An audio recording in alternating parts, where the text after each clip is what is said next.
wasiirka warfaafinta Somaliland Cabdullaahi Maxamed Daahir Cukusi ayaa sheegay in deegaanka Saxdheer oo khamiistii toddobaadkii hore ay la wareegeen ciidamada Somaliland ay ka mid tahay deegaanada Somaliland iyadoo Mareykanka qaramada midoobay oo ay weheliyaan midowga Yurub ay Somaliland u soo jeediyeen inay ciidamadeeda kala baxdo deegaanadaasi. safiirada caalamka ka tirsan halkan ma xukumaan halkan waxa xukunta xukuumadda Somaliland halkan waxa leh dadka iska leh reer Somaliland ba iska leh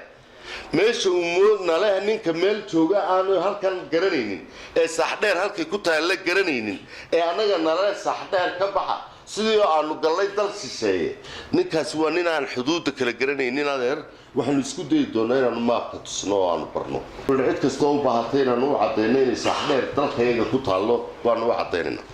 wasiirka oo maanta shir jiraayid ku qabtay magaalada Hargeysa ayaa waxa kale uu jawaab ka bixiyay hadal ay dawladda Soomaaliya ku sheegtay inay ka xun yihiin hawlgalka ciidamada Somaliland kula wareegeen Saxdheer isagoo wasiirku sheegay inay arintaasi ka hor imanayso wadahadallada u socda Somaliland iyo Soomaaliya. waa jabiseen heshiiskii inoo dhaxeeyay wadahadalkii Soomaaliya iyo Somaliland u dhaxeeyayna waxa uu noqday mid dhaawacmay markii uu dhuxulow ku dhawaaqay in uu ka hadlo qayb ka mid ah Somaliland oo uu ka hadlo waxay ka aaminsan yihiin markii Muqdisho xildhibaanna ka soo dirteen markii ay u soo dirteen inay Somaliland gudaheeda ku shiraan markii ay u soo dirteen inay Somaliland gudaheeda khalkhal gelisaan waxaanu annaguna noo muuqataa in wadahadalkii Somaliland iyo Soomaaliya u dhaxeeyay dhaawacmay waxaanu leenahay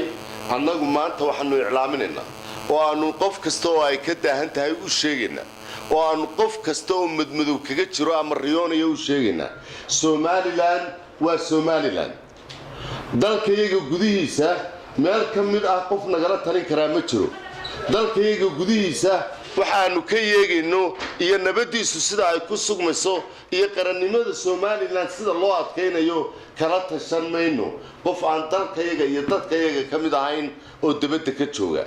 waxaanu leenahay Soomaaliya haddii ay idin deeqdo nabadii aanu idin kula noolayn dhinaca warbaahinta iyo dhinaca militariga labadaba annagu diyaar baanu nahay laakiin waxa muuqata in xildhibaanadiina iyo dayuurada saaran qayb ka mid ah Somaliland ay yimaadeen waa dagaal cilaamiseen waa dagaal marka dambena warbaahinta ku qirateen oo ku cadeyseen in qayb ka tihiin waxa ka socda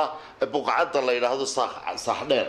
inaad qayb ka tihiin buqacadaasi waxa ka socda iyo rabshada laga aloosay in Cali Khaliif kuwa dabada ka soo riixaya ee odayga way khalkhaliyeen idinka tiin waa wax cadaana baaqan ay soo saareen beesha caalamku ayaa ku soo beegmayay xilli ciidamada Somaliland ay wali gacanta ku hayaan deegaanka Saxdheer waxaana noqonaysaa markii labaad ee beesha caalamku sidan oo kale uga hadasho xaaladaha deegaanadaasi.